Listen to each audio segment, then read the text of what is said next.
Foi. Tá, obrigada. Boa noite a todas e a todos. O Núcleo de Consciência Negra, hoje tem um imenso prazer de receber a professora Matilde Ribeiro. Ela é graduada pelo Serviço Social, fez mestrado em Psicologia Social e o seu doutorado é sobre o serviço social. Ela é autora do livro Políticas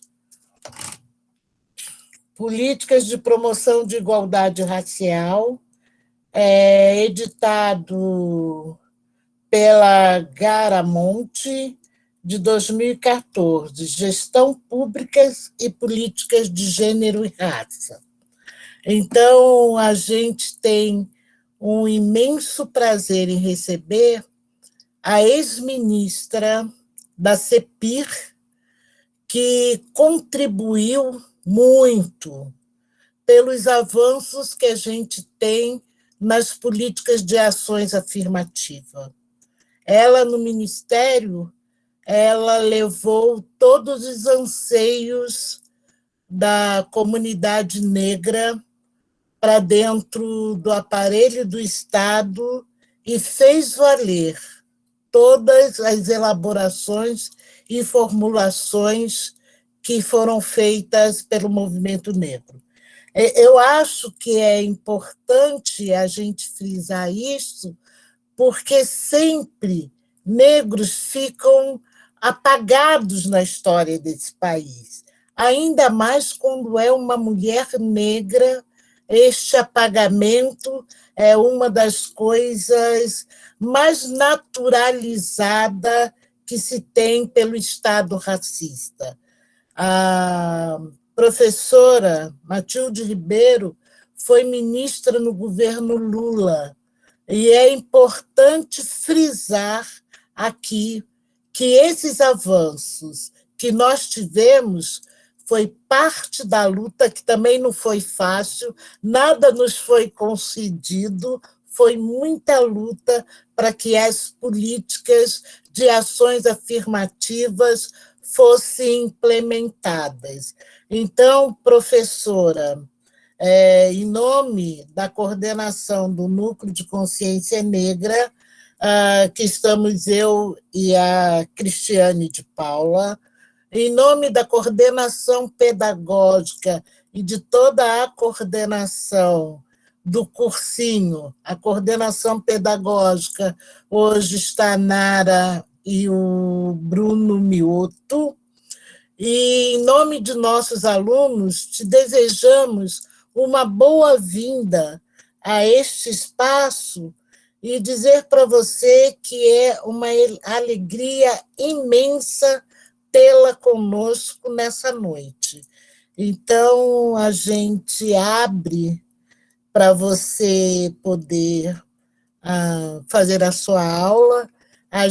São 40 minutos, a gente te avisa com 30, tá bom?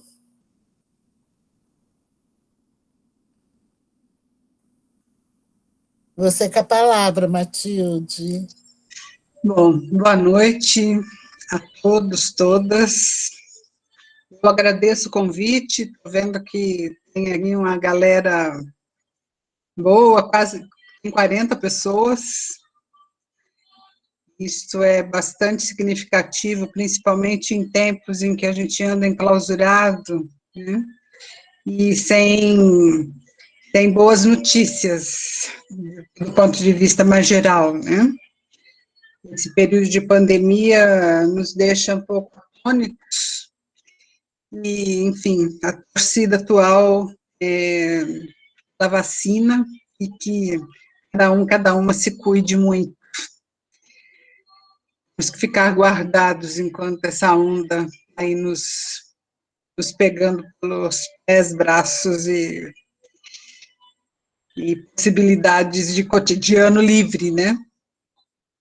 Bom, como a Jupiara já disse a vocês, a minha experiência com política pública na área de igualdade racial, tanto no período que eu fui ministra, que foi de 2003 a 2008, como também área de estudo, o meu doutorado, que foi o meu último período vivenciado por dentro da escola, terminei em 2013, e foi sobre um apanhado sobre as políticas de igualdade racial no Brasil no período de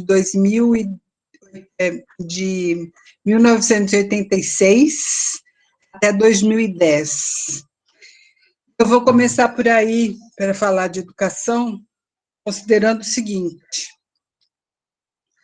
que em 1986, o movimento negro unificado com algumas outras instituições locais e nacionais, fez uma convenção que tinha o objetivo de criar um documento para iniciar o diálogo com os parlamentares, e os parlamentares queriam tornar-se constituintes com a sociedade. Este documento, ele tem de 86, ele tem um primeiro parágrafo bastante significativo, que começa já dando recado, né? Esse primeiro parágrafo diz o seguinte, que conhecedores do processo de preparação para a Constituição, que ia ser revista 2 anos depois, em 88, essa convenção procurou fazer uma reflexão sobre a realidade brasileira e também colocar os principais pontos de reivindicação para que a população negra tivesse acesso a bens e direitos, e davam um chacoalhão na estrutura de Estado, considerando que sem essa participação, e as participações que vieram depois da sociedade civil, do movimento social, de intelectuais, de artistas, que levam o debate sobre a questão racial, sem isso, teria o risco de ter uma revisão constitucional sem considerar a realidade da população negra, né? Dentro do rol de reivindicações, consta dessa declaração, desta convenção, aí está o tema educação, né? Já vem de tempos anteriores, desde a Frente Negra Brasileira, desde o processo pós-abolição, a educação sempre foi pauta dos grupos organizados, considerando que, após a abolição da escravidão, a população negra ficou à deriva, né? Ficou com uma mão na frente e outra atrás, sem acesso como cidadãos ao novo processo da sociedade, porque logo após a abolição da escravidão, em 1888, veio a Constituição da República, né? E a abolição foi um fato importante na vida, não só dos negros, mas na vida brasileira. O Brasil foi o último país das Américas a conceber a abolição da escravidão, mas isso não foi suficiente para que o Estado, o que se podia considerar como poder da época e os pós-acordos e ações a partir de 88, pudessem considerar a inclusão do negro como cidadão. Então, a educação ela vai sempre aparecendo como tema, passa pela Frente Negra, passa pelo Teatro Experimental do Negro, com Abdias do Nascimento, nos anos 60. A Frente Negra brasileira trabalhava com a questão cultural,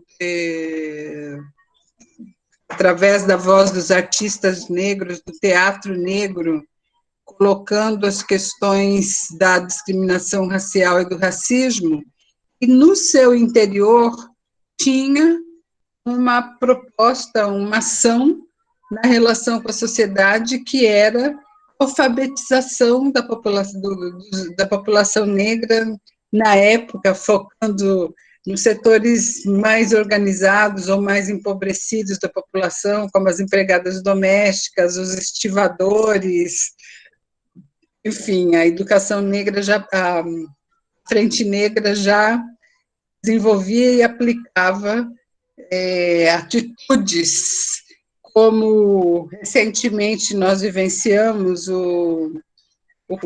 a existência dos cursinhos pré-vestibulares, por exemplo, a iniciativa da sociedade civil. A Frente Negra trabalhou com o tema alfabetização. Com a revisão constitucional, nas medidas colocadas para garantir, está lá na Constituição, que a educação deve ser gratuita e de qualidade para todos, e é dever do Estado promover a educação, e é dever da família também envolver-se com os processos educativos, né, considerando a importância do acompanhamento da educação desde os primeiros anos de vida. Mas tem uma questão que é bastante interessante, no período da revisão constitucional, e o valor que tem essa revisão constitucional, é que consta da Constituição o direito ao voto dos analfabetos. E hoje em dia, o número de alfabetos é menor do que na década de 80, 70, 80, 90, mas já naquela época a característica é a mesma, de que a maioria entre os analfabetos são os pobres e os negros, homens e mulheres, os mais velhos. No meu caso, minha avó, no caso de vocês, jovens, estudantes hoje, bisavós e parentes mais velhos, os nossos ancestrais, não tiveram acesso à educação, portanto, desde o início do final do século XIX, início do século XX, até meados do século XX, não tinham acesso ao voto, por serem analfabetos. Isso muda com a Constituição de 88. E a Constituição de 88, do ponto de vista racial, ela tem alguns marcos.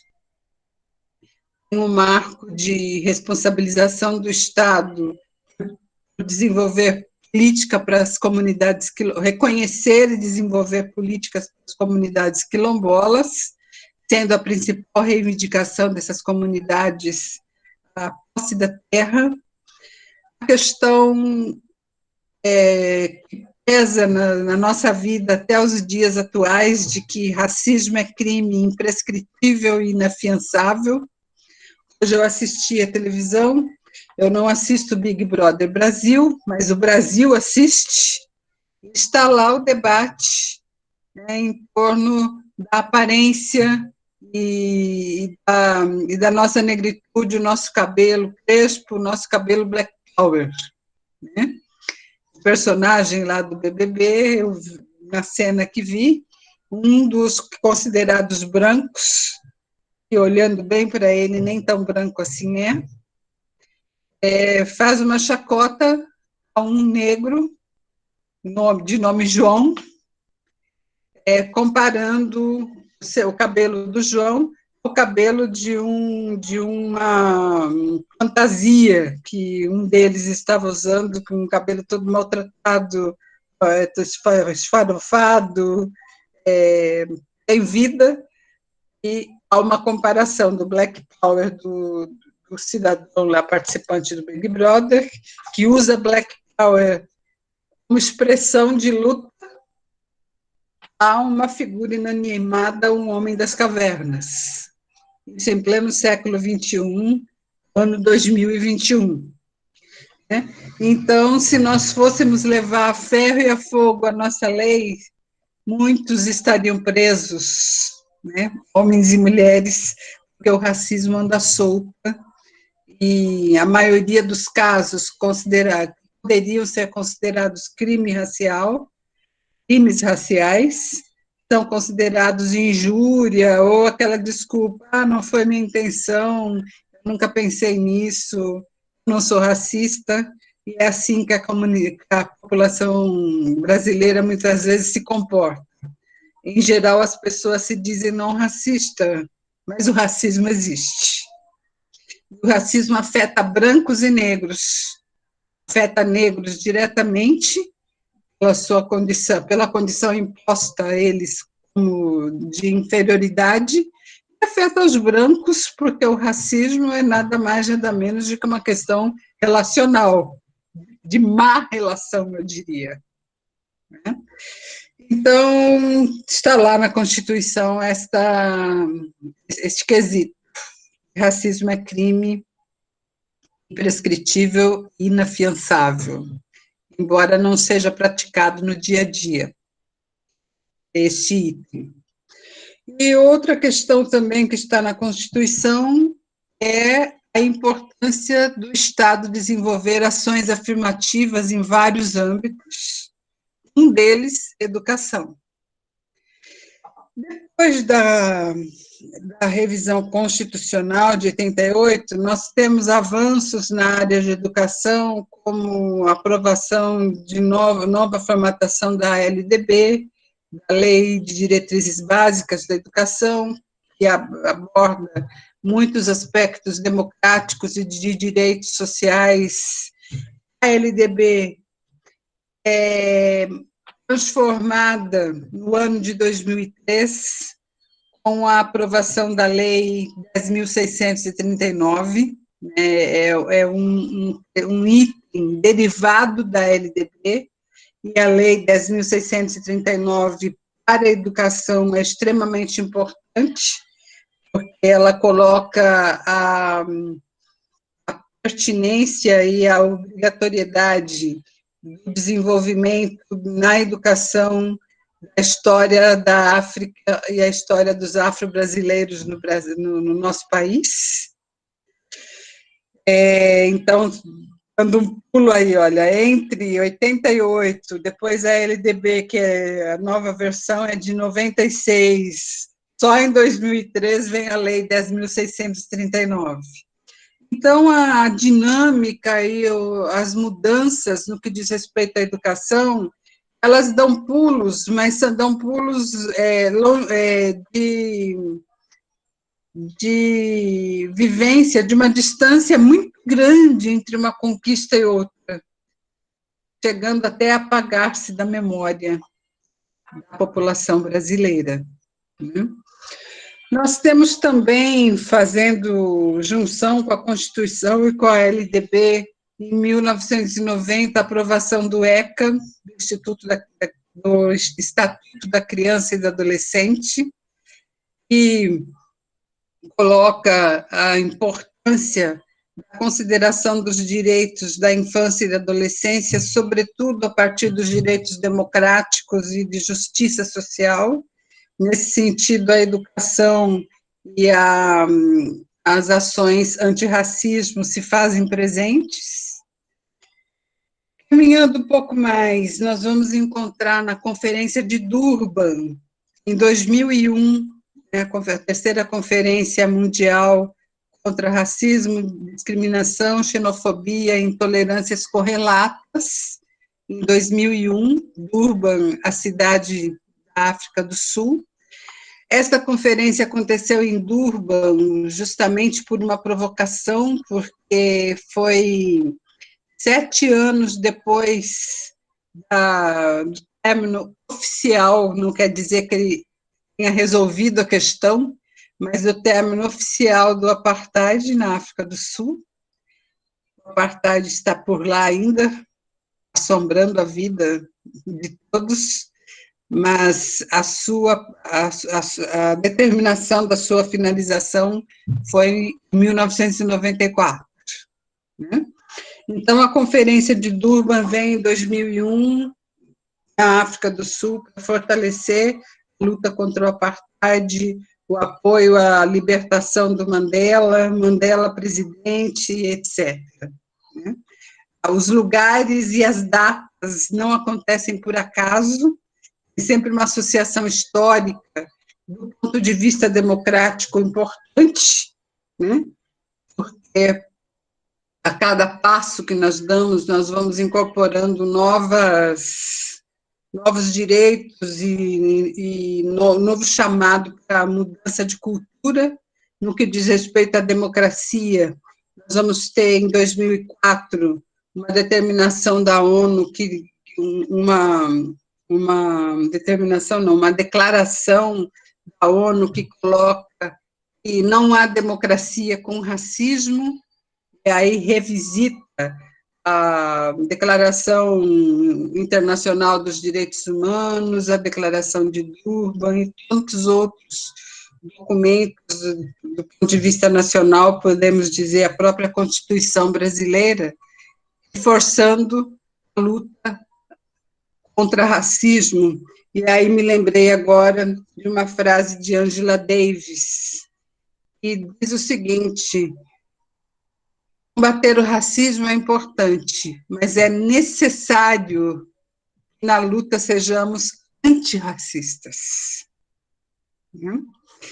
Então, isso reforça muito essa declaração da ONU de 2004, que coloca a democracia, que não há democracia sem racismo. Do ponto de vista educacional, nós temos algumas afirmações importantes. Nós temos Petronila, professora da Universidade de São Carlos, temos Luiz Alberto, professor da UFMG, que são dois estudiosos negros importantes sobre a política educacional e os direitos da população negra. Ambos fazem recuperações desses processos históricos, que aqui eu já citei alguns pontos, como a luta desde a Frente Negra Brasileira e tantos outros eventos ocorridos na sociedade brasileira e no mundo. E Petronila e Luiz Alberto têm dizer o seguinte, que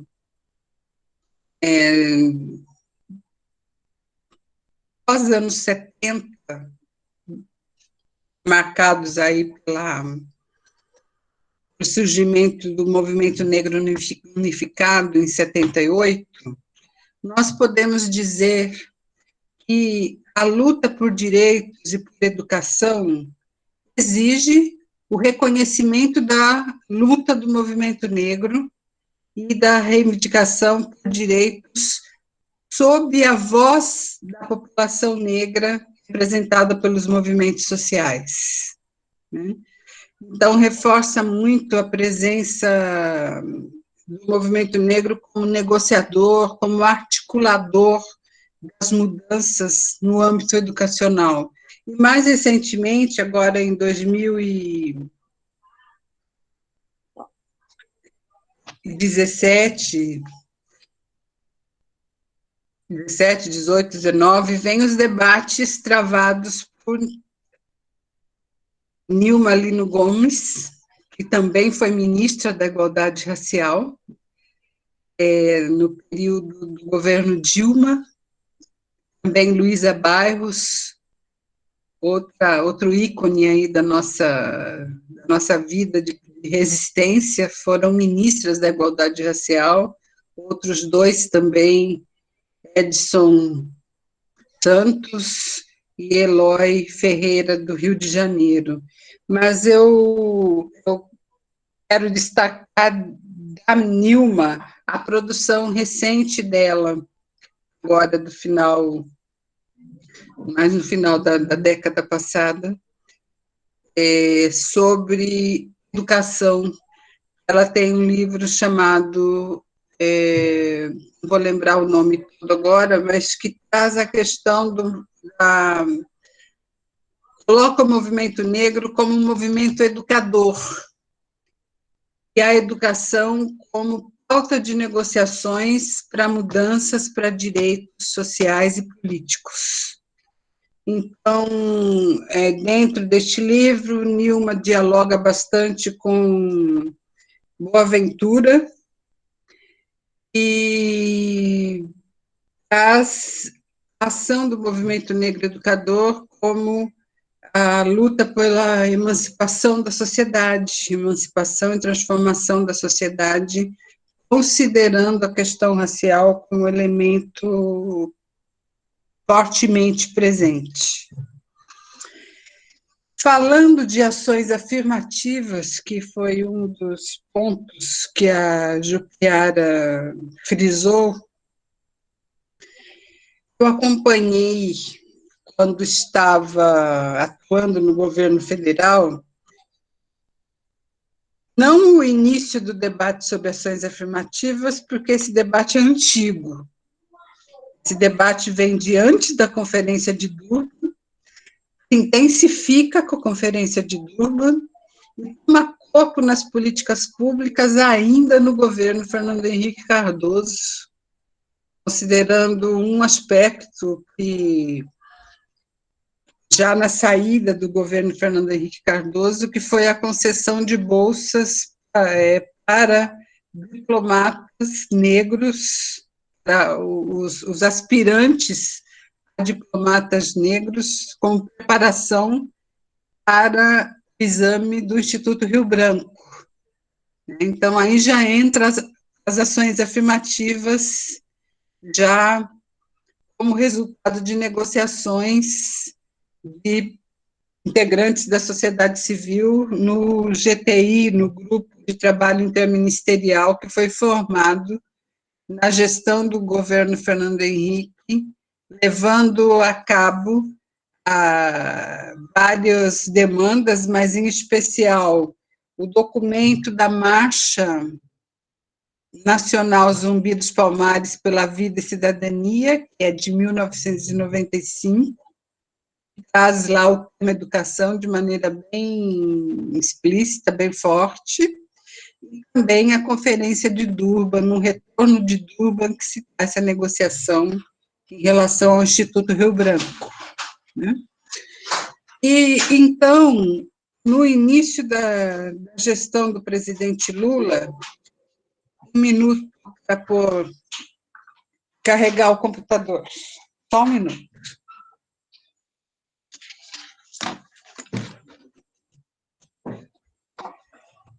Pronto. Já desde o início do governo Lula, em resposta às demandas por ações afirmativas, sobretudo a questão, passando primeiro pela Lei 10.639, em seguida nós vamos nos deparar com a ampla lista de reivindicações do movimento social, em diálogo com a campanha do presidente Lula, governo de transição e o início dessa gestão, nós vamos ver que vários pontos, cabia falar de ações afirmativas em várias áreas da política nacional, na política educacional, no trabalho, na saúde, na cultura, enfim, em várias das áreas. Mas falando especificamente da educação, que é o nosso ponto aqui,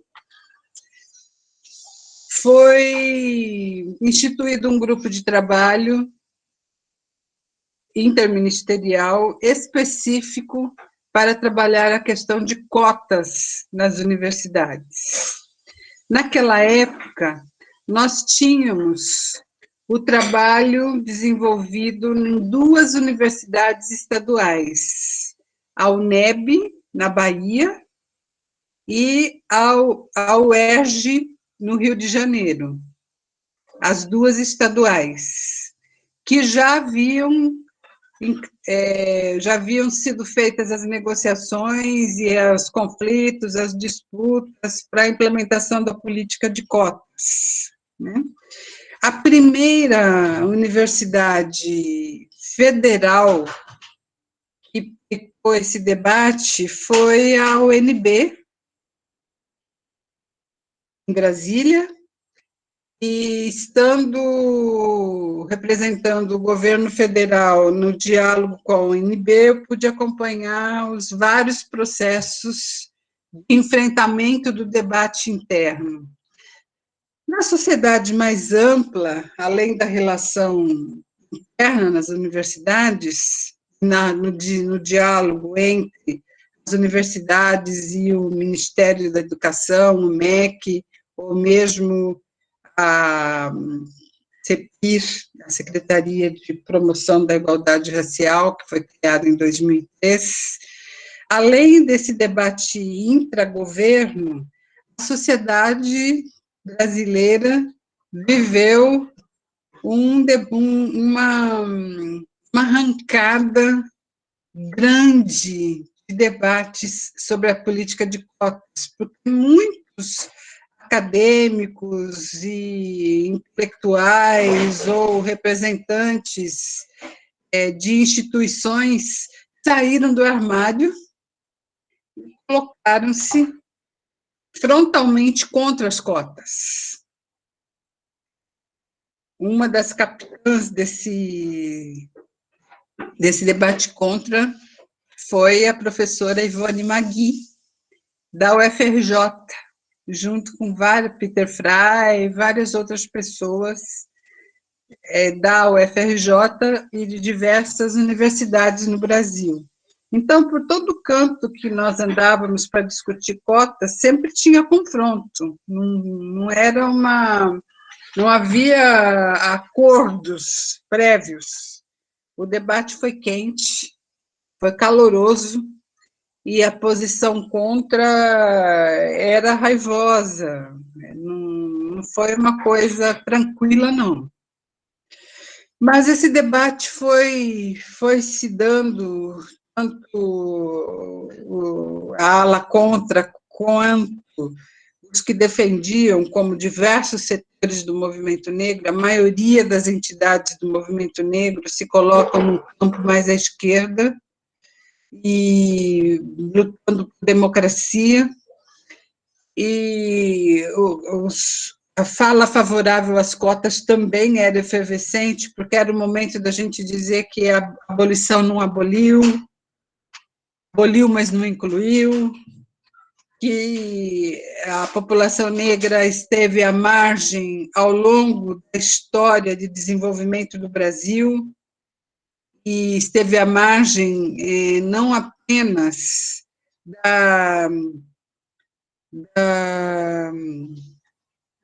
das políticas formais, mas esteve à margem de todo e qualquer direito que se poderia ter como direitos cidadãos, né? Em todas as áreas nós vamos buscar o histórico dos indicadores, das estatísticas, dos números, nós vamos encontrar a população negra como a mais desfavorecida, né?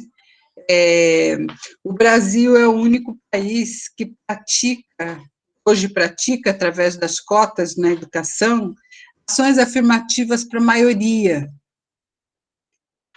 As universidades públicas, antes do advento das cotas, eram redutos da classe média e dos ricos do Brasil, havendo no Brasil uma equação que lida em sentido invertido.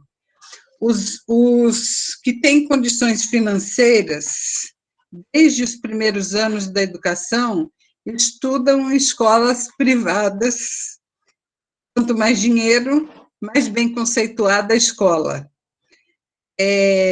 Até o final do ensino médio. Quando chega a hora de ir para a faculdade, inverte-se. E os pobres estudam em escolas públicas também nesta lógica, né, até o final do ensino médio. A maioria sai fora da escola antes mesmo de completar uma quantidade de anos na educação que dê para a gente considerar um acesso mais profundo na educação. Enfim, quando chega no ensino médio, os que têm dinheiro vão para a escola pública, as universidades públicas, considerando serem as universidades públicas.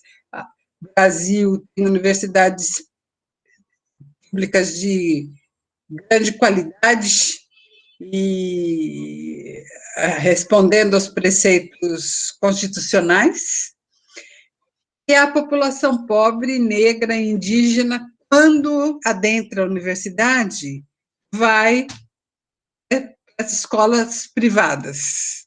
Esta era a equação antes do advento das cotas. A lei de cotas é aprovada em 2012, do ponto de vista institucional, já havia luta pela sua implementação, como eu disse, desde o governo Fernando Henrique, falando do período mais contemporâneo. Nessas marcações de datas que eu estou fazendo com vocês, valorizando aí o ano de 88 da revisão constitucional. A lei de cotas, assim como a lei 10.639, são instruções legais que ainda não se fazem exercer na sua totalidade. As escolas brasileiras ainda não desenvolvem os preceitos da lei 10.639 em grande massa, assim como as universidades públicas ainda necessitam ser turbinadas para implementar de maneira mais efetiva a lei de cotas. Então, nós vivemos um período histórico colocando essas duas leis, são leis dá para a gente dizer que definem conquistas históricas, mas nós vivemos um momento muito ruim da política do Estado no Brasil. Nós vivemos um momento de perdas de direitos sociais.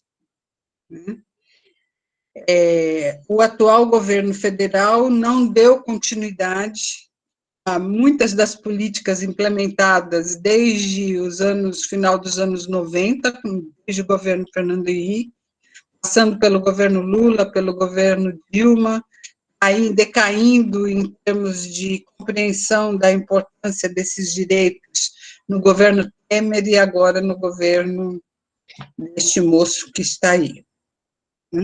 Então, nós vivemos momentos muito críticos de perdas de direitos e, do ponto de vista de valorização das conquistas, estas que eu citei, algumas ao longo da história, nós temos que, se não fosse um momento tão crítico como este da pandemia, eu diria que nós temos que pôr o bloco na rua, depor, ocupar as ruas.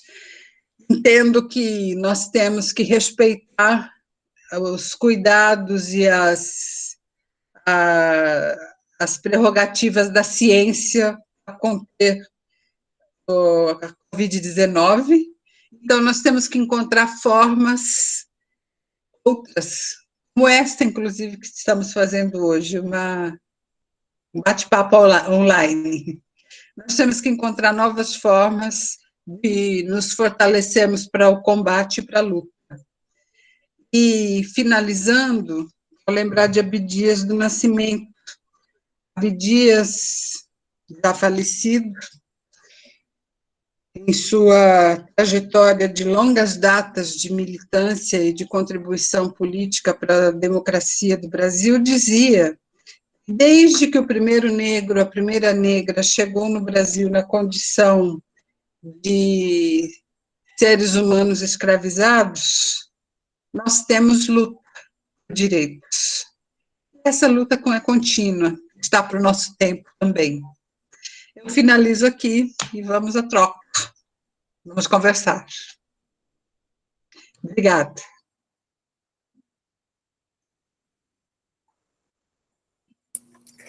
Obrigada, Matilde, muito obrigada mesmo.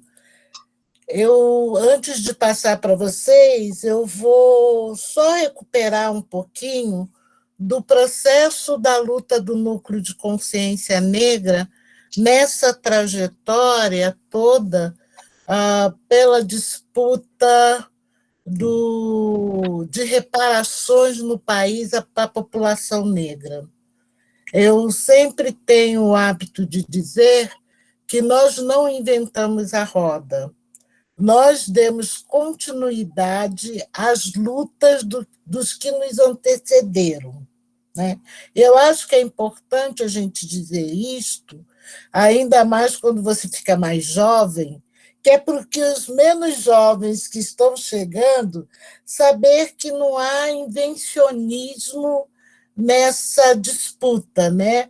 Mas há uma luta que os que nos antecederam deixaram diretrizes para que a gente implementasse a luta. Então, em 1991, né, o núcleo é fundado em 87, em 91, a gente discute muito que esta universidade, a USP, era uma universidade branca e, naquele momento, ela contava com alguns poucos negros que estavam dentro do núcleo de consciência negra. A gente montou um cursinho de alfabetização que depois foi encampado pela própria universidade, a Escola de Educação. A gente, em 1995, a gente fez o lançamento do programa das reparações, já que foi no Maxud Plaza, aonde a gente exigia do Estado que ele indenizasse todo o afro-brasileiro com US$ 106.000, que tivesse acesso às universidades públicas, que a gente pudesse ter a história da África dada por aqueles que entendem a história da África. A gente fez um projeto para poder disputar isso na sociedade. Naquele período, a gente ainda militava no mesmo espaço. A gente levou isso para a CUT, a gente levou isso para o Partido dos Trabalhadores, a gente levou isto para a SPPC, a gente levou isso para o Congresso Nacional de Educação, a gente conseguiu abrir um debate na sociedade, apanhando de negros e de brancos, apanhando da esquerda, do centro-esquerda e da direita. Então, quer dizer, era uma incompreensão muito grande do que representava esta luta para você disputar o poder. Porque você só disputa o poder se você tiver condições reais, né, de você ocupar determinados espaços e ter lugares de fala que possa abalar a estrutura. Movimentos sociais é fundamental para que essas pessoas que estejam no movimento social, mas que estejam em alguns espaços, possam juntos fazerem a transformação. Eu faço esse resgate, Matilde, quando eu falo do núcleo, porque até outro dia a gente estava conversando e a Petrô falou que a Petronília, que é a Beatriz Petronília, que foi relatora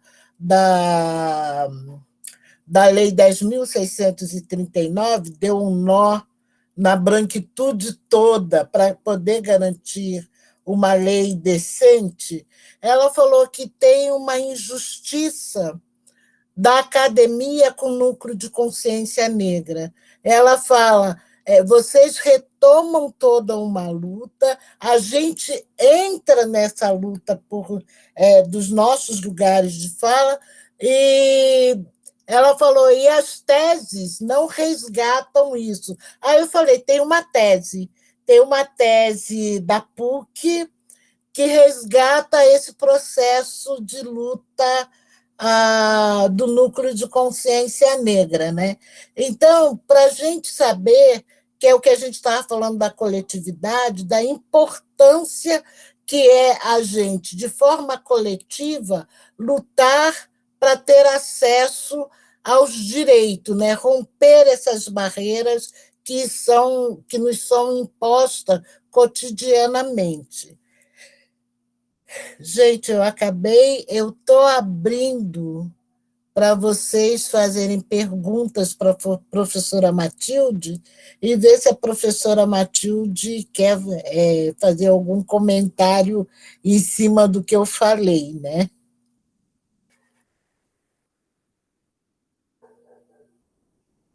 Jupiara, eu acho bem importante você fazer esse resgate, porque, de fato, a historicidade não acompanha a efervescência de tantas coisas acontecendo ao mesmo tempo e, às vezes, comete mesmo injustiça.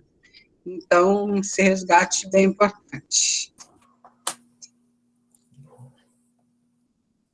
Muito obrigada, professora.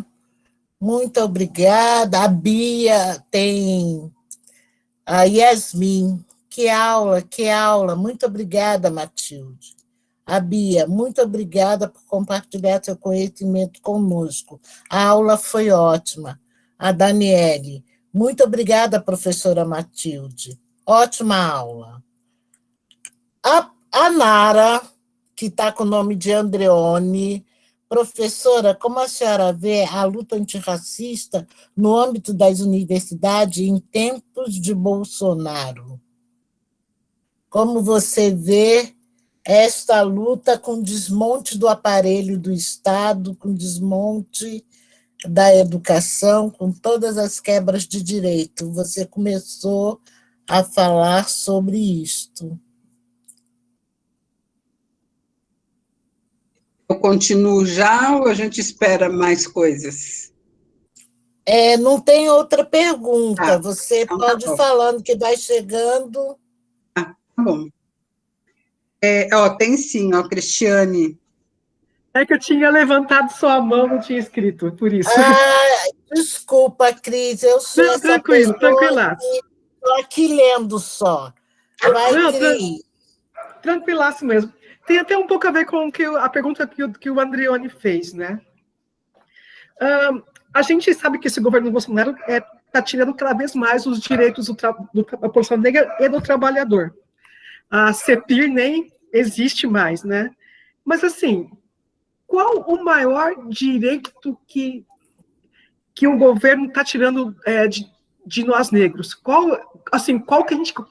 o maior medo que a gente, assim, dentro dessa conjuntura que a gente tem que lutar para a gente não perder?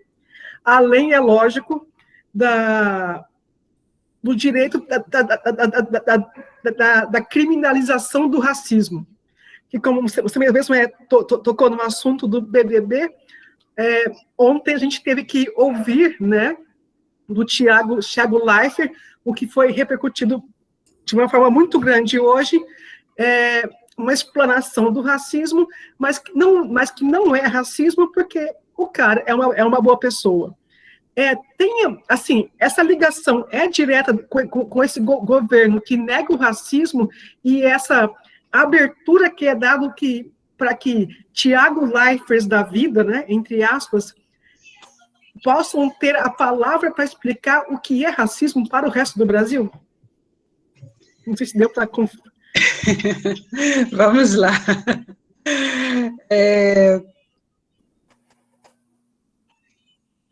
Lee Campbell escreveu um livro, né? Não Somos Racistas. E ele, uma grande influência nesse meio de comunicação que nós estamos falando aqui, né?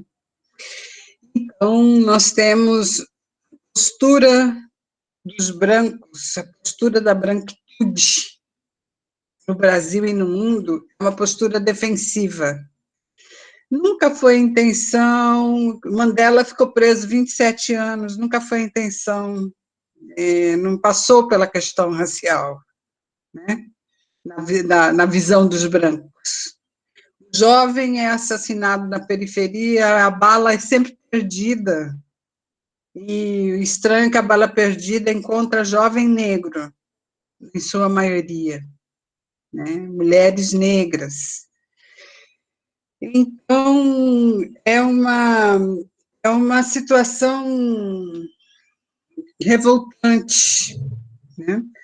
Porque, diante, por exemplo, do discurso do Tiago, que eu ainda não ouvi, mas já não ouvi diretamente o discurso dele, mas ouvi comentários, fica a situação de assim, bom, fiquemos do jeito que está, né? Deixa quieto. Vamos só considerar, pelo menos eu tenho uma mudança, parece, em relação, ironicamente falando, parece que uma mudança que se coloca que pelo menos considera que o que sofreu racismo tem sentimento, né? Ele pode ter o sentimento dele, mas sem querer, né?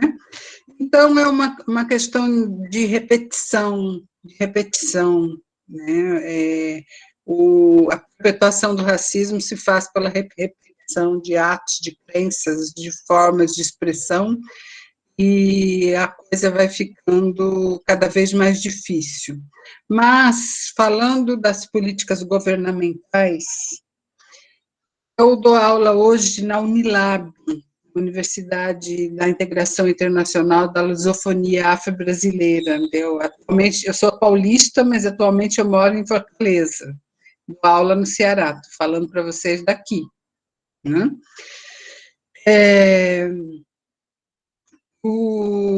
A Unilab é uma das universidades que está na linha de busca do governo Bolsonaro em relação aos desmontes, né?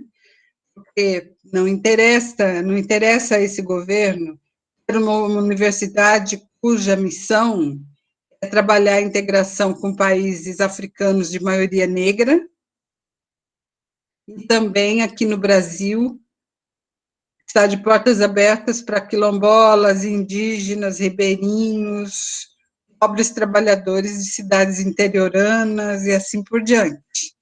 Este perfil não é o perfil da universidade clássica no Brasil, né?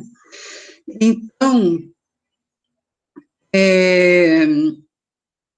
a Unilab, então, está na linha ali de porte, e já ocorreram situações desse tipo. Em 2019, a reitoria da Unilab lançou um edital chamando para a ocupação das vagas ociosas, chamando quilombolas, transexuais e indígenas, a ocupação de vagas ociosas. Esse edital foi barrado pelo Ministério da Educação. O reitor voltou atrás, desconsiderou o decreto, né? Os quilombolas presentes na Unilab fizeram toda uma movimentação contrária a isso, enfim, a comunidade toda, mas isso significa uma perda de direitos, né? No campo das ações afirmativas, tanto indígenas como quilombolas, como negros,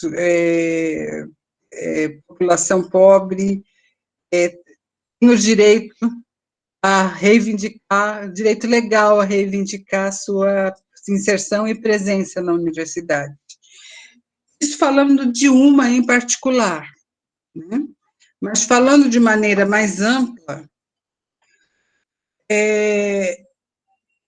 o principal, não sei se foi a Cristiane ou se foi uma das coisas escritas, que eu ainda não consegui ler tudo, eu vou, depois da próxima parada, vou parar para ler as últimas.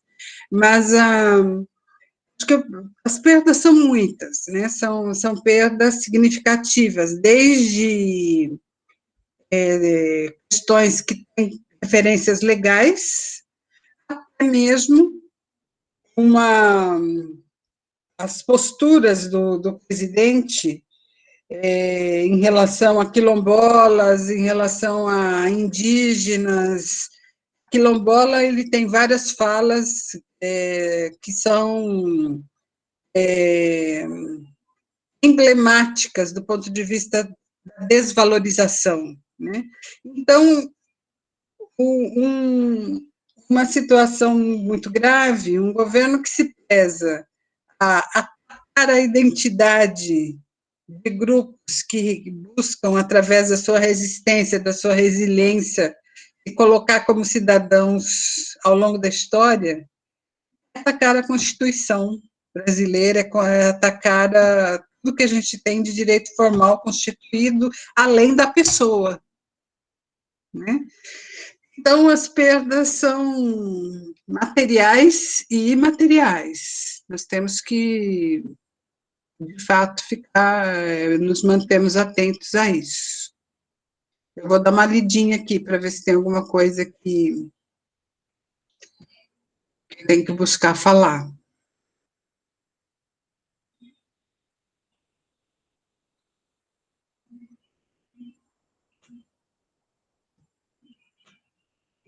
Jupiara, tem alguma coisa já formulada enquanto pergunta ou está tudo aqui no chat?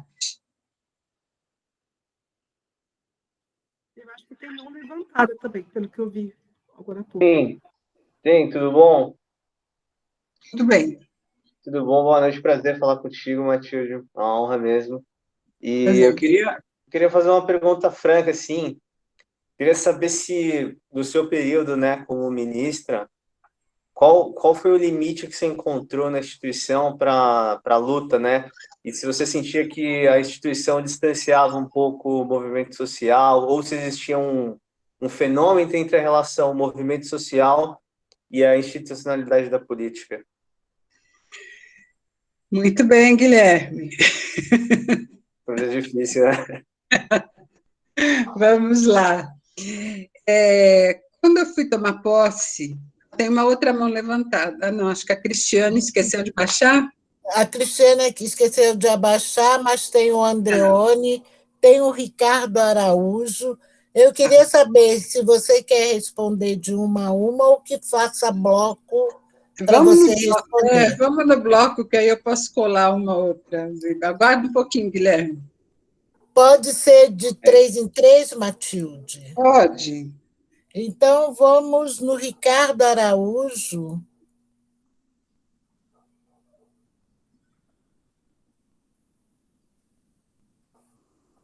Gente. Nara, você viu quem levantou a mão junto comigo? Aqui tinha o Ricardo Araújo, mais uma pessoa. O Wilson, né? Acho que o Wilson Queiroz. Isso, agora eu consegui ver. O Wilson Queiroz. O Ricardo não se apresentou ainda, Wilson, então você está com a palavra. Boa noite a todas, a todos. Ministra, eu vou me referir a você, a senhora, como ministra, porque eu acho que esse é um lugar que a gente precisa afirmar nesse país. E aí, eu sou professor da rede municipal aqui em Campinas, e a minha pergunta, ainda que eu saiba e que a gente estuda e aprende que educação é um ato político, mas pensar o lugar político que a professora, a militante, a pensadora, a filósofa,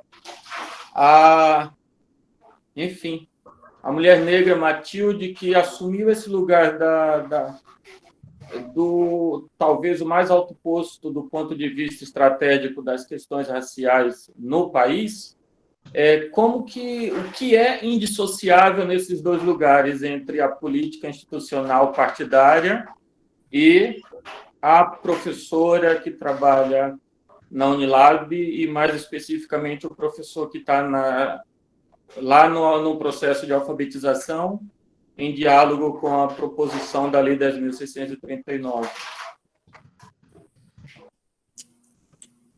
Acabou, Wilson? Acabou, né? Nara? Oi? Você tinha levantado a mão. Não, eu tinha feito só pergunta no chat mesmo. Tá, a tua pergunta no chat é qual, Nara? Deixa eu ver. Ah, tá aqui. Não. Não, é em relação a essa conjuntura, né, como até você complementou melhor, Ju, do desmonte, né, que a gente está passando, né, eu acho que uma das angústias é a gente ter que ficar o tempo inteiro, né, dando um passo para trás para lutar de novo por algo que a gente já conquistou, e aí tem que ficar lutando pela manutenção do direito, né? Eu acho que isso também é uma outra questão que esse governo nos coloca. Então, mas era um pouco nesse sentido, mas tem bastante coisa aqui no chat que eu achei até mais importante do que eu perguntei. Vamos ver aqui, Nara.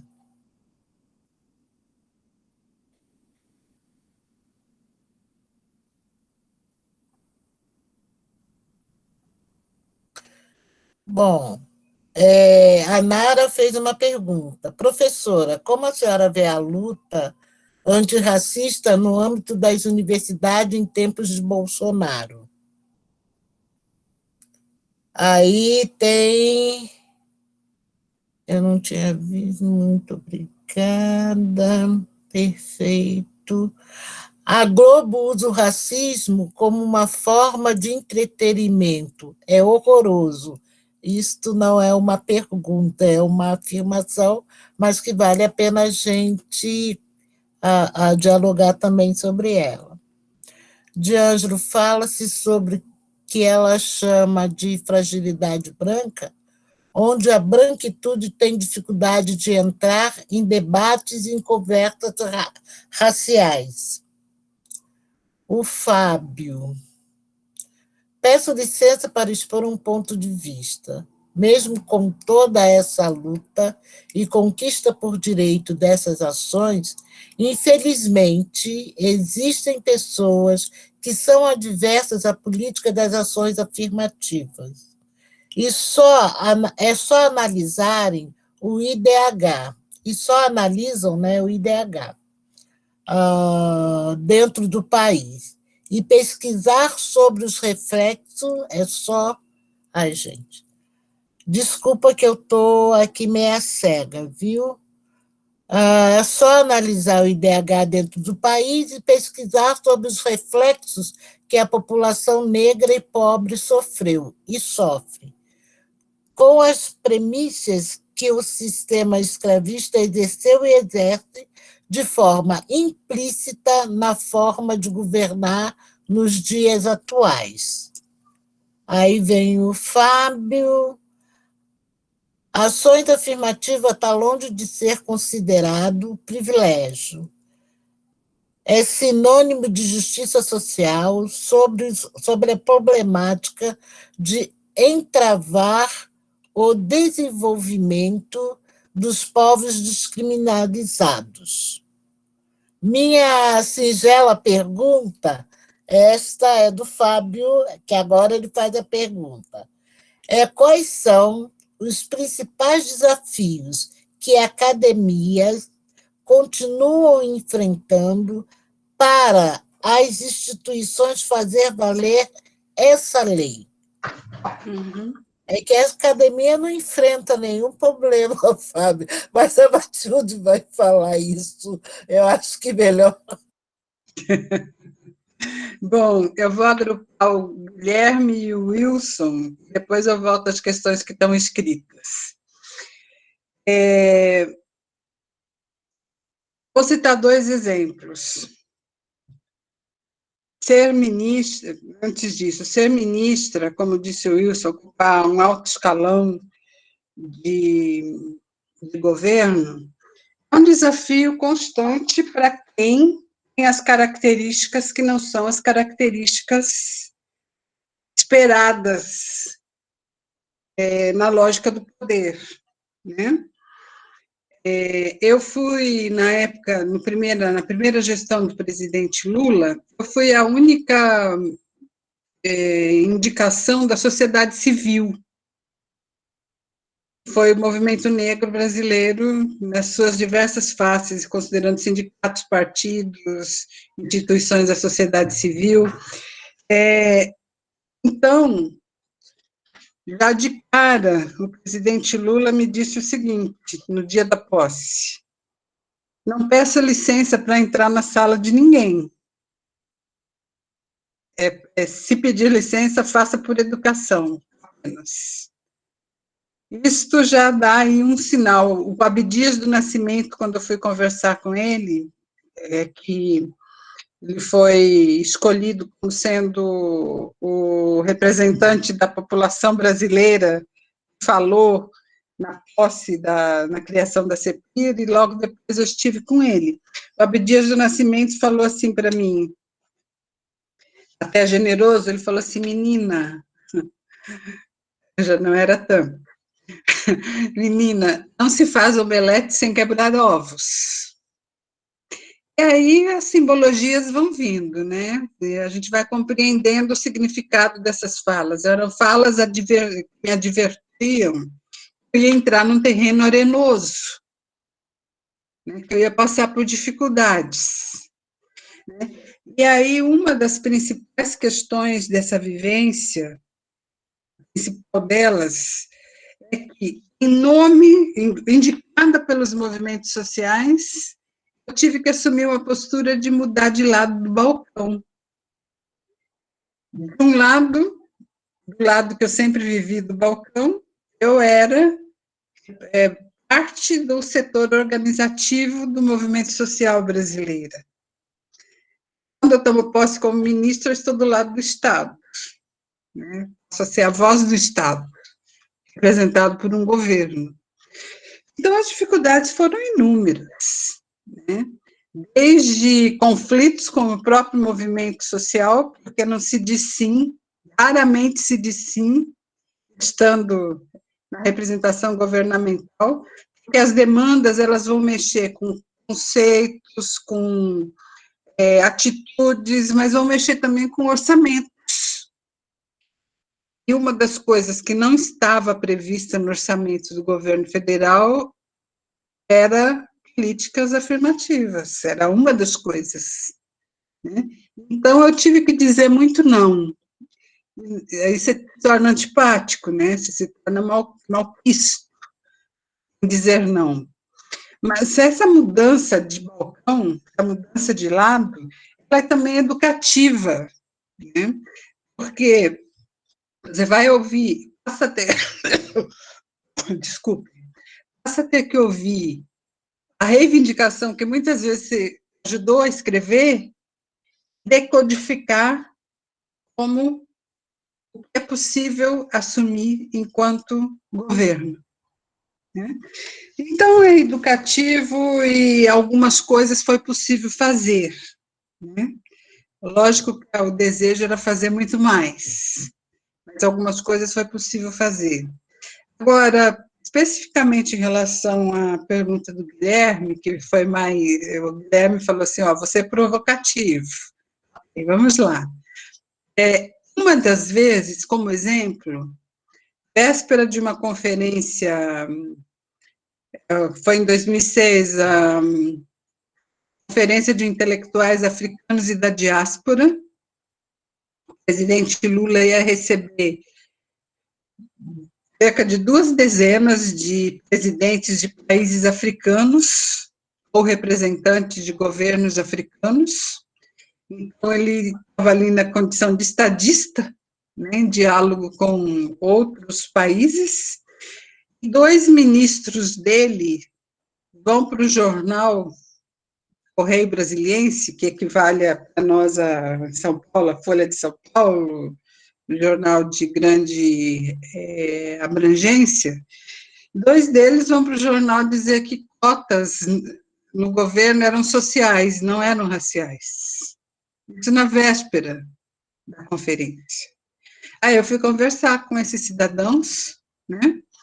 E a resposta que eu tive é assim: Matilde, seja razoável. O desenvolvimento de políticas públicas como Bolsa Família, Fome Zero, Minha Casa Minha Vida, tudo isso está para a população negra. Então, por que cotas? Por que ações afirmativas? A visão mais clássica da negação dos direitos raciais, né? E aí eu tinha que responder a essas questões, muitas vezes respirar fundo, né? Responder, mas com isso, assim, cria-se muitas inimizades e passa-se por muitos apuros, né? Mas eu entendo que faz parte de um processo que só pode ter um caráter educativo. Nisso eu concordo muito com a professora Nilma, porque se a gente não enfrenta essas questões a partir da luta histórica da população negra, nós assistimos filmes, nós ouvimos histórias dos nossos mais velhos. Muitas vezes os nossos ancestrais escravos estavam no tronco e estavam negando que roubou comida para a família não passar fome, né? Então, é uma forma de enfrentamento. Hoje em dia não tem mais o tronco, não tem mais a palmatória, né? Não tem mais, aqui no Brasil não tem não poder conviver no mesmo espaço de branco a priori, mas as atitudes levam a gente não conviver, né? Tudo isso faz parte de uma lógica que, de maneira positiva, nós temos que encarar e colocar os princípios e a perspectiva do movimento negro à frente, né? Não é fácil, mas é possível. Eu sobrevivi. Doeu, mas sobrevivi, né? Então, nós chegamos a uma situação e os principais desafios para nós enfrentarmos as instituições, sejam elas acadêmicas ou não, seja o próprio pensamento excludente do governo Bolsonaro, é a gente aprender com as lições e com os acúmulos que nós vamos adquirindo ao longo da história. Então, se eu for comparar o que é a nossa vida hoje e a vida dos nossos avós e dos nossos tatas ancestrais, nós podemos dizer que nós estamos vivendo uma era de direitos, né? Agora, do ponto de vista das relações, muitos direitos conquistados são perdidos pela mediocridade e a não abertura de mão diante de privilégios da população branca. Então, o processo histórico é um processo de conflito e luta, não tem outro caminho que não este.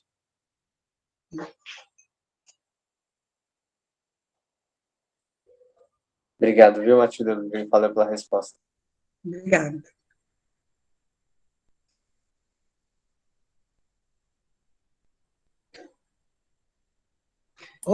Desculpa, eu estava falando com o microfone fechado. Você respondeu todas do primeiro bloco, né? Sim, dei uma passada por todas, porque tem algumas que necessita alguns anos para responder. A Bruna, né, ela escreve assim: professora Matilde, poderia dizer sua opinião sobre o atual encorajamento, representação como a senhora, para as futuras e presentes gerações de pretos e pretas.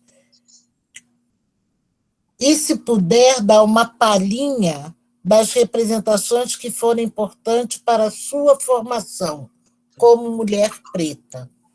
Uhum. Então, eu acabei, na minha fala anterior, dizendo que não há caminho senão o enfrentamento do conflito e a luta. E em cada período histórico, a gente vai encontrando caminhos para se fazer valer, né?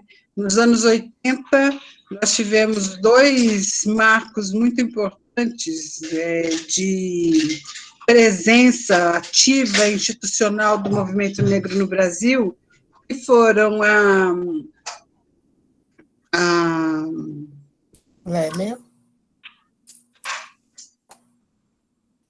o enfrentamento da postura do governo da época, os governos da época, que queriam comemorar os 100 anos da abolição.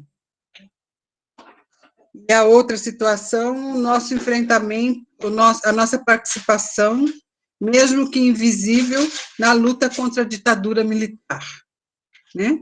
No que diz respeito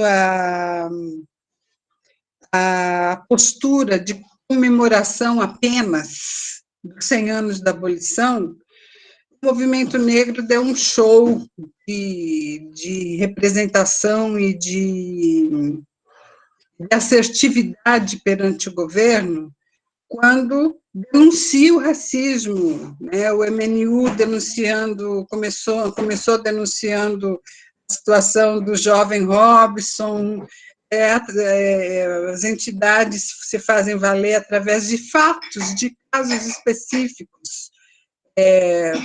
Esqueci o nome, Fábio, acho, Santana, o dentista que foi morto pela polícia em São Paulo. Cada situação dessa, né, nós temos repertórios de denúncias e, no momento, do ponto de vista de busca de direitos de democracia, tapa de luva de plica nas posturas governamentais, né? E essas situações estão sempre aí para nós enfrentarmos. Agora, o final da pergunta da Bruna coloca aí quais foram as representações importantes. Eu e Jupiara somos bem mais antigas que vocês. Eu hoje tenho 60 anos, comecei a militar no movimento negro com 20 e poucos, né? Antes dos 30, e encontrei figuras muito emblemáticas e importantes para nossa busca de diálogos, sejam elas vivas ou não. Eu conheci Lélia Gonzalez, conheço Celi Carneiro,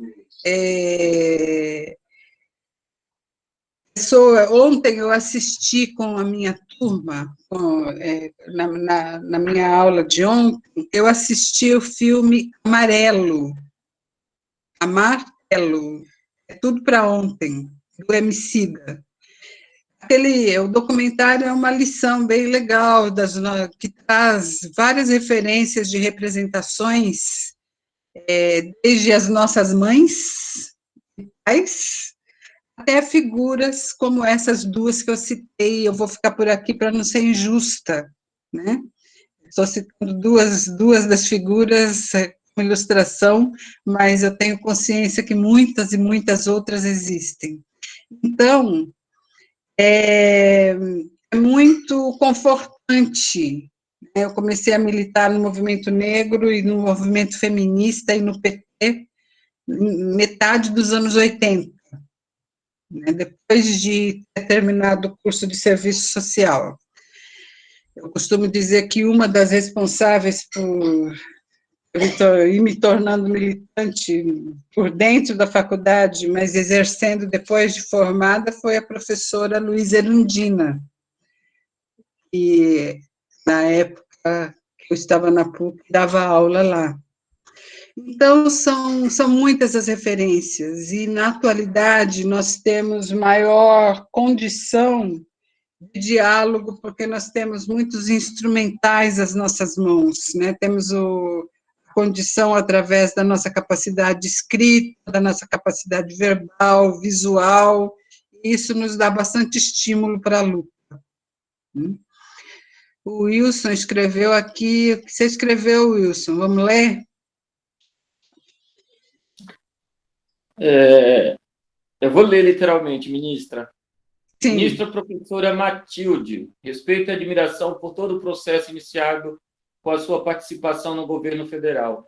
A luta é permanente, mas temos pessoas que trazem a potência desse processo e assumem estar à frente e fazendo enfrentamento estrutural do racismo. Se o movimento negro é educador, conforme aponta Nilma Lino Gomes, a sua participação em processo de luta a eleva a um patamar de absoluta dignidade do que vem a ser o sentido político de ser professora. Sim, obrigada. É bastante interessante, Wilson, hoje, como professora, dialogar com a meninada de 20 anos. Né? Por exemplo, eu mostro a figura do Milton Nascimento, eles não conhecem. Mostro a figura de Ney Matogrosso, eles não conhecem. Mostro a figura de Carolina de Jesus, eles não conhecem. Então, é gratificante eu poder usar essa bagagem toda que nós construímos coletivamente a serviço de uma formação de novos profissionais. Eu dou aula na área da pedagogia. Então, eu fico bastante animada com esse momento de estar professora.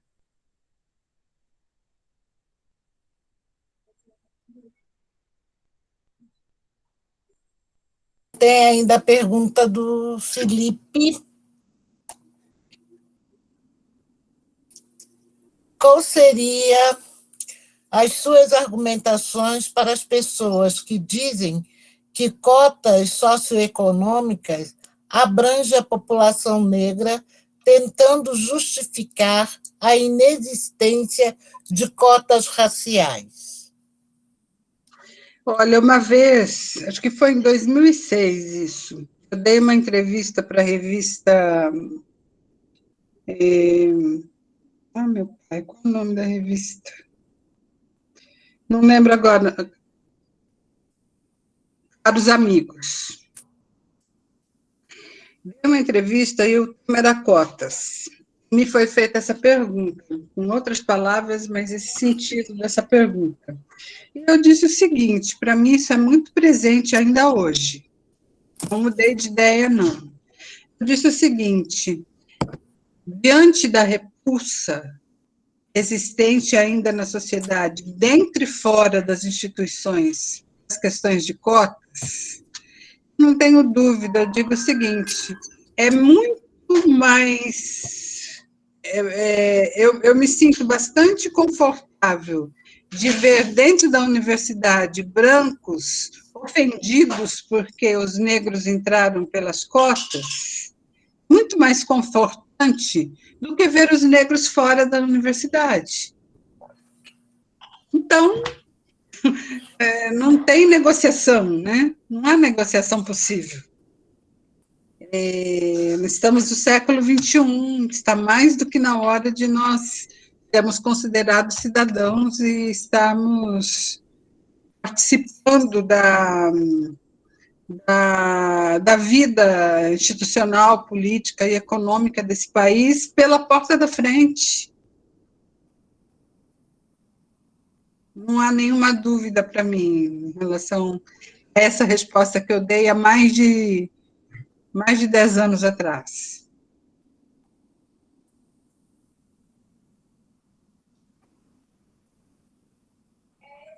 Pessoas, está aberto.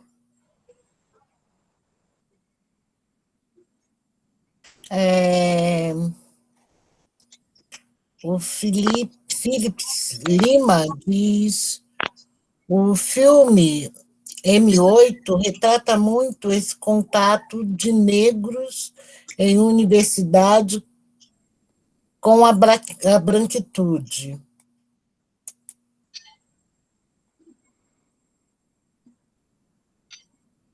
Gente, mais alguma pergunta? O silêncio, com 47 pessoas na sala, o silêncio.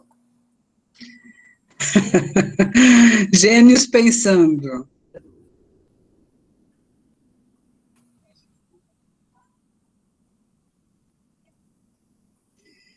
Eu acho que já deu, né? A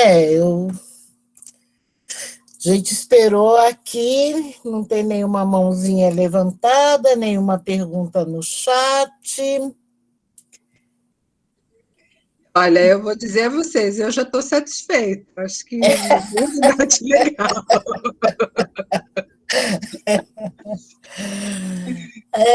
Matilde, eu vou Oi. abusar de você. Diga. Eu acho que tem, porque as pessoas verem mulheres negras, né, ocupando algum cargo neste período de relevância, e, na minha avaliação, elas não compreendem qual é a luta que se faz. Se já é difícil para uma mulher branca ocupar cargos de poder, imagine uma mulher negra que ocupa cargo de poder, que tem que distribuir atividades para o conjunto dos seus assessores, né? Eu vou tratar todos como assessores. E na discussão que ela tem que fazer com as outras áreas. Por que eu estou falando isso? Porque há uma dificuldade grande de quando os alunos, principalmente os nossos alunos, que vão para o campus, né, da USP Butantã, e que tem uma branquitude imensa ao seu redor, hoje melhorando um pouquinho com os alunos que têm entrado negros por cotas na USP, mas não consegue compreender que é necessário a gente atuar coletivamente para fortalecer quem está nesse lugar e para nos fortalecer. Eu queria que você falasse um pouquinho como que é essa trajetória, você como mulher negra, dentro de uma administração tida como mais democrática, os entraves que você teve que travar para poder cumprir, além de dizer não. Eu falei no início que você abriu muitas portas para que as políticas pensadas por nós fossem implementadas. Então, qual é este entrave que a gente tem que fazer para garantir o projeto da população? Você vai falar, te coloquei numa fogueira, né? Mas é o debate, minha nega. Vamos lá, né? Quem mandou aceitar, né? Não é assim, né?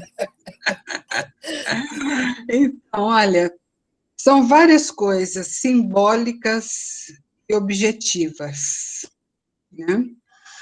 Simbólicas, eu poderia dizer a você o seguinte: a gente tem um travesseiro, né, entre 2 dias, a gente volta para casa ruminando, né? E eu, particularmente, as simbólicas, eu vou exemplificar novamente pelo cabelo e pela estética, né? Eu sou uma pessoa de vivência em movimento social, então eu tenho um jeito de ser como o seu, como o de pessoas que são comuns, né? E aí, como é que eu me transformo ministra da noite para o dia? Né? Usar um tailleur, né? O tailleur como como referência todo dia, usar que cuidar do cabelo de uma maneira que não seria a maneira como eu cuidava antes. Antes, um pano amarrado para cima no cabelo, estava lá a Matilde pronta. Estando ministra, não é assim. Então, eu sofria todo dia para me tornar ministra. Desde o momento que eu acordava e tinha que me vestir e me preparar para ir para o trabalho. Até o dia que eu me deu um clique, que eu falei, olha, eu vou considerar que esta roupa e este cuidado que eu tenho que ter com o cabelo é um uniforme. Eu estou pondo um uniforme para ir trabalhar. A Matilde gosta de outras coisas, mas eu estou pondo um uniforme. E aí eu fui para a Liga. Né? A simbologia do não, por exemplo, aliás, o não fazia parte. Mesmo que eu tivesse postura e obrigação de abrir portas, o não era cotidiano. Uma vez eu fui convidada por uma comunidade quilombola, tinha uma luta histórica muito terrível, uma luta por terra, estava em conflito com os latifundiários, enfim, uma história muito comprida, mas de muito enfrentamento, de muito conflito. E eles me convidaram para ir lá e eu não tinha resposta nenhuma para dar, no sentido positivo. Então, eu tentava explicar para eles que era melhor a gente esperar um tempo da lei, de ajuste legal para as coisas daquele quilombo.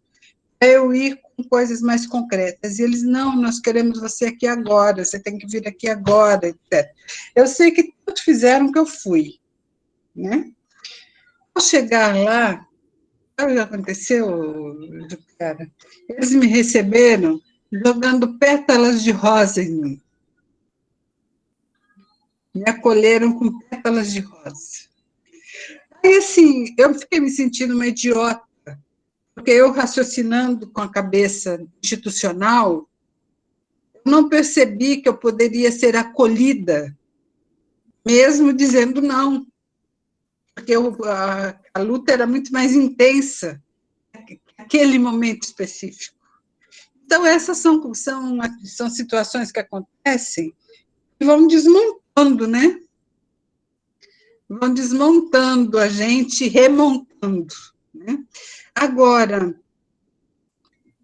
é muito importante que nós tenhamos, ao ocupar esses cargos, convicção da dificuldade, mas que nós tenhamos, acima de tudo, a convicção de que você está lá representando uma luta histórica de um povo. Você não é Estado, no meu caso, não era o Estado ou o governo, eu estava passando por. Eu não tinha deixado de ser Matilde com toda a bagagem que eu adquiri anteriormente no movimento social. Então, eu estava lá para cumprir uma missão, e não abrir mão dessa missão por firulas, né, por negociatas.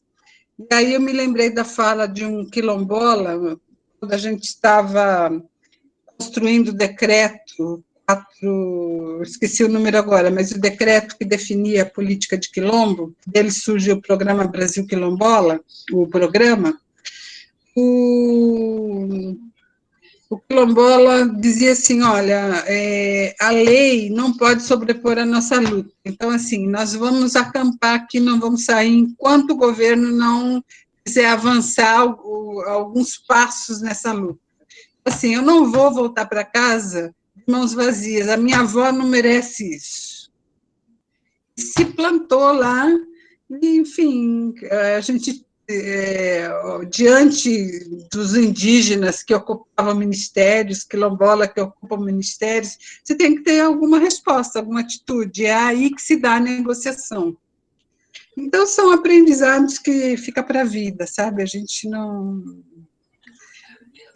ninguém volta... Eu, pelo menos, nunca mais fui a mesma. Eu fui melhor, me tornei uma pessoa melhor. Com certeza, Matilde. Deixa eu só ver aqui. Gente, a gente vai ler essas duas, que eu não li, não sei se é pergunta ou questão, do Wilson.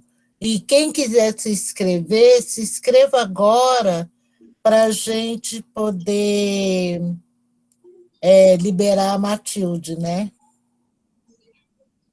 Ministra professora Matilde, qual é o seu momento de conquista institucional que trouxe uma ou a maior sensação de satisfação, ainda que saibamos que satisfação não é uma palavra, algo que possa ser considerada um marco da sua gestão ou alguns marcos que queira destacar. Sem ingenuidade, sabemos disso. Aí desculpe, a minha câmera não está, minha câmera estava aberta, perdão, não tinha notado. Coisa de trabalho, home office, perdão. É o Wilson Queiroz também. Satisfação.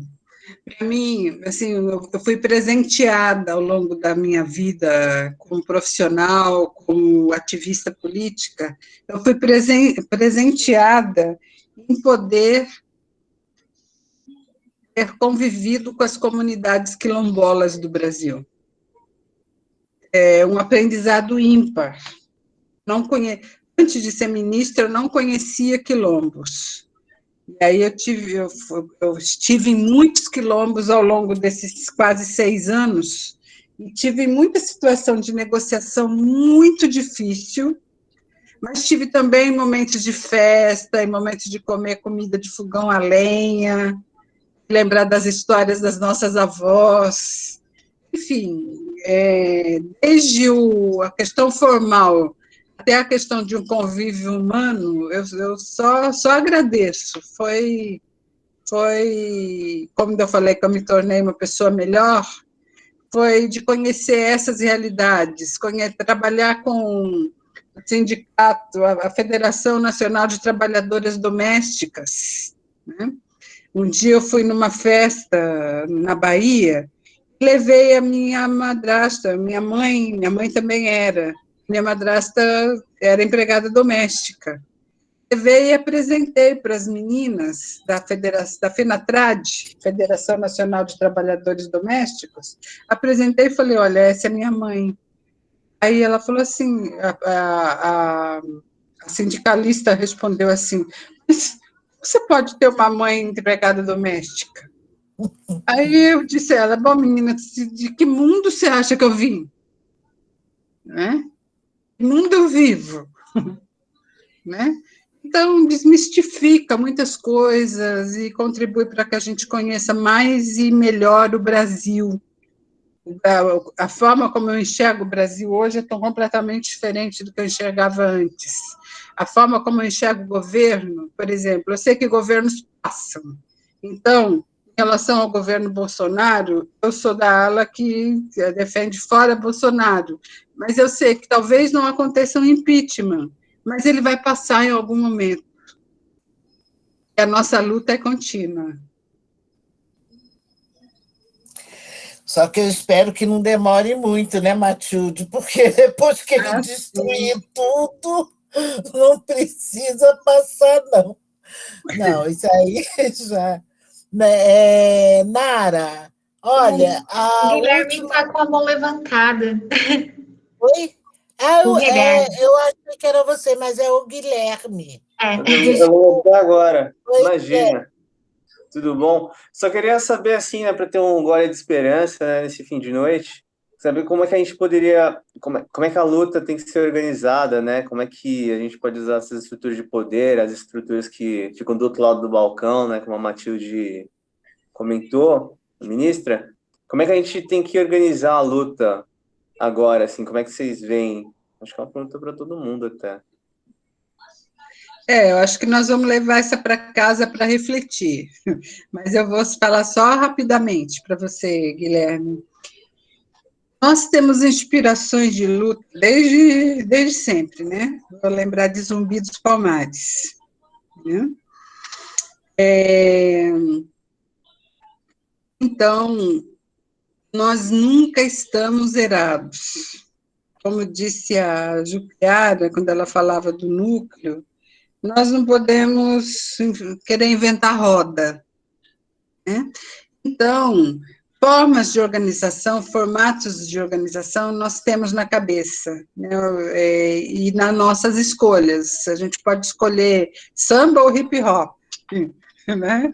A gente pode escolher partido ou movimento social, movimento negro, enfim, a gente pode escolher qual o caminho. Mas seja lá onde estamos, eu não tenho nenhuma dúvida de que tudo que a gente faz visando a conquista de direitos exige conflito, exige enfrentamento. Agora, o formato, as conjunturas é que vão dizer. Estão ligados? Eu ainda sou mais Angela Davis. Nós temos que fazer o que tem que ser feito. E aí, entendam como quiser, né? Essa fala que ela faz, né, tem um armamento, década de 70, né? Tem um armamento todo atrás, né? Então, eu sou mais Malcolm X, entendeu? Eu estou de saco cheio Dentro da palavra conflito cabe 1000 coisas, né? Pois é, então a gente vem, e isso, alunos, eu estou falando de um pensamento que eu não gosto de estar falando toda hora, só nas horas que são necessárias. Mas a gente vem sendo espoliado ao longo dos séculos, que eu acho que a gente precisa radicalizar no sentido da palavra, pegar pela raiz mesmo e reverter essa situação. Nós somos a maioria da população, mas somos nós que passamos fome, somos nós que estamos sem emprego, somos nós que estamos morando em piores condições de vida, e isso parece discurso daquela pessoa que quer chorar a vida. E somos nós que construímos a possibilidade da branquitude ter uma vida melhor, porque cada passo que a gente dá para frente, a gente leva a branquitude toda junta, porque há uma disputa que ela é desigual e o Estado mantém isso, porque se a gente consegue ganhar R$ 2.000, os brancos não vão poder ganhar R$ 2.000, eles vão ganhar 2,5, 3, né? Então, isto é uma consciência que a Matilde falou, né? Não basta lutar contra o racismo. A gente precisa ser antirracistas, os brancos precisam ser antirracistas. Então, se a gente consegue compreender isso, podemos todos, né, lutar por condições dignas para toda a classe, independentemente de sermos negros, indígenas e brancos. Então, a classe trabalhadora tem que compreender que o racismo é um dos pilares do capitalismo que nos mantém na completa miséria.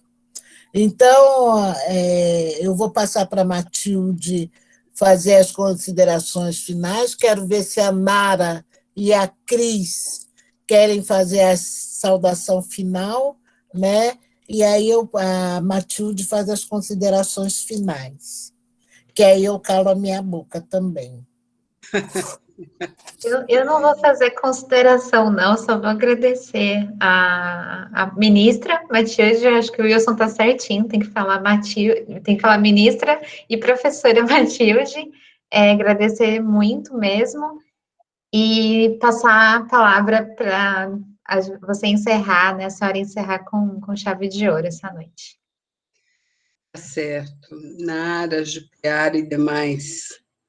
É sempre estimulante poder trocar ideias, principalmente sair da clausura, né? Essas lives têm essa contribuição de colocar a nossa cabeça para funcionar, projetar a vida. Daqui a pouco a gente vai estar longe dessa clausura. Então, eu agradeço a possibilidade. Muito obrigada.